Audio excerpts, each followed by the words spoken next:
Енді мына осы бағананы тұрғызу тәсілімен таныстырамыз, осылай түзу.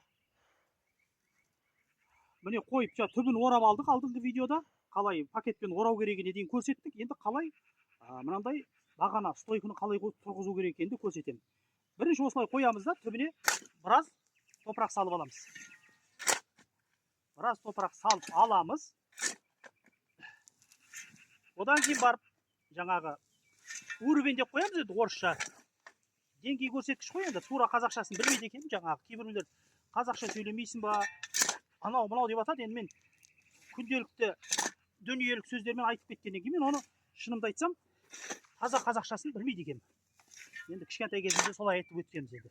Міне осылай қойып аламыз. Одан кейін барып, кәнекей балам, аттырап тұр. Мына күректің астыңғы жағымен түбін мынандай қылып нығыздаймыз.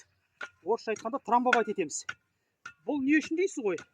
Бұл мына стойканың мығым болу үшін. Егер тек қана қоясаңыз, ол кез келген жаққа ұрып кетеді. Бірінші жақсылап, кішкене аздап, шамалы уақыт нетіп аламыз, жасап, трамбовка жасап аламыз, нығыздап. Одан кейін барып, мынандай уровень бар, осымен жаңағы дұрыстаймыз. Сосын бір ескерте кететін дүние, бір уровеньмен жұмыс жасау керек. Мен бүгін бір қателік жасадым, екі уровень береді, көне және жаңасымен. Алдында жаңасымен істеп келдім, сосын жарайды деп көнесімен істеп кетедім. Екеуінде айырмашылық бар екен. Анау жақта кішкене қателіктер кетті. Міне мына уровеньнің домалағы ортасында тұру керек. Соны жақсылап, бірінші жайлап келтіріп аламыз. Бірінші мына жағын келтіріп аламыз. Тура келгеннен кейін белгілеп аламыз да, мысалға ретінде. Осылай қойдық та. Қазір ана ұлға ұстатып қоямын. Ұстау. Қозғалтпай ұста осылай.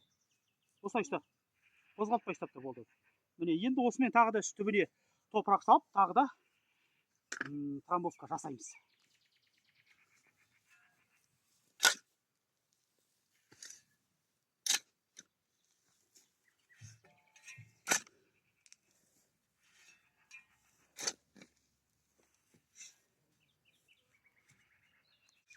Міне достар, біздің бағанамыз дайын болды.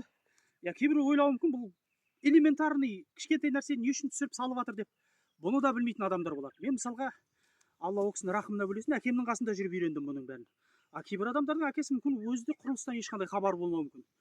Мүмкін әкесінен алыста өсуі мүмкін, әкесі үйретпеген болуы мүмкін. Сол себепті осыдан міне өйстіп біліп үйренеді. Енді бұл айтқанда қазақ тіліндегі контент болсын деп жатқандамыз ғой. Міне мынау қатып қалды, дыңдай болды.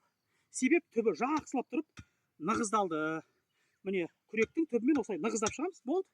Міне стойка дайын, келесін жалғастыра береміз.